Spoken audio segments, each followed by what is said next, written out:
The House and Senate are weighing regulatory reform measures to lower the numbers of state regulations on our books. It's always a back and forth negotiation. So this week, the bill would protect the identity of people filing complaints with the Public Utilities Commission, require local schools to recycle per state law, change some rules for a few state boards, and allow state agencies to offer public records through computer download.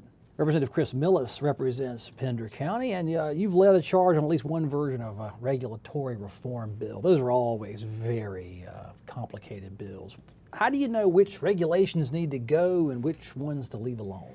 It's very simple. We listen to the voice of the citizen. This is the 6th year that the conservative majority has been sensitive to the voice of the people, actually concerning unnecessary and overburdensome regulations.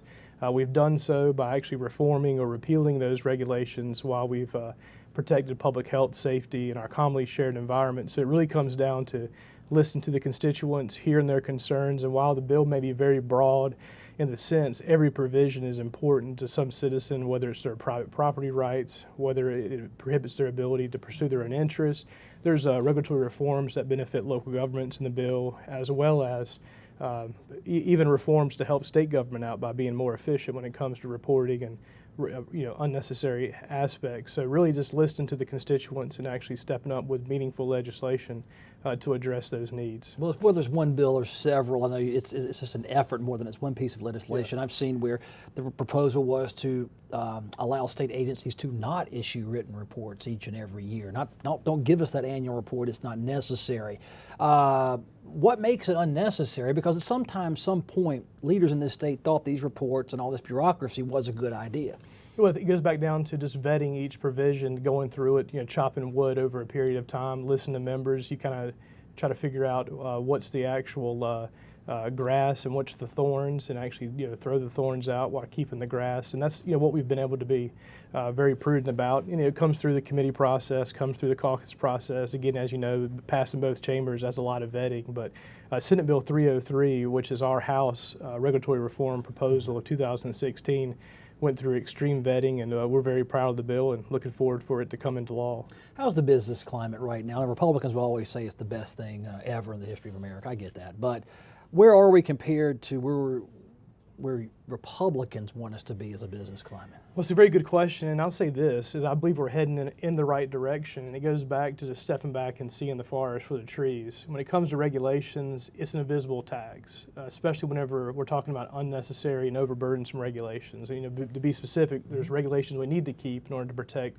public health, safety, and our environment, but those that are unnecessary, it is invisible tax. It affects the price of goods.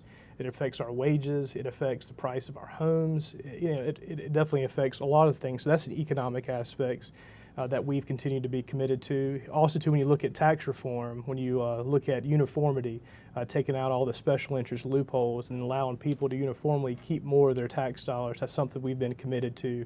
Raising the standard deduction, allowing people to make more choices with their own dollars versus it being confiscated by government, and you have bureaucrats and politicians making those choices. So I believe we're chopping wood in the right direction. You can see it by us being in comparison to other states around us. You can see the prosperity, and really I think it goes to just principles that align with the laws of economics, and I think you're seeing the result of that, but there's a lot more work to be done. Yeah, reg reform bills are always popular with lobbyists. You want to have a late night, they'll sit up there with you all night long going through that bill.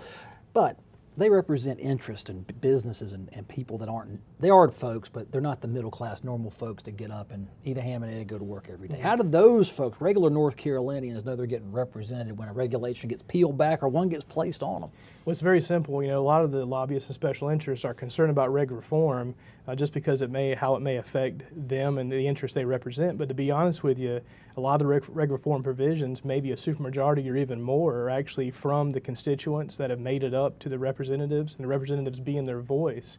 So again, we all have common concerns, and those things can be linked together, and it can be deemed as a special interest. But make no mistake, Senate Bill 303 is not a special interest bill. It is a bill that's been heard by the voice of the citizens concerning unnecessary and overburdensome regulations. So it's really a bottom-up aspects, and I'll continue to be sensitive to the voice of the citizens through all this. And so again, there's a lot of things that it does. Very proud of it, and I definitely think that there's a lot of provisions in there that really will allow people to have greater prosperity by keeping what's good by regulations and throwing out what's unnecessary. Yeah, folks, you can go and visit ncleg.net. It's the legislative website, ncleg.net.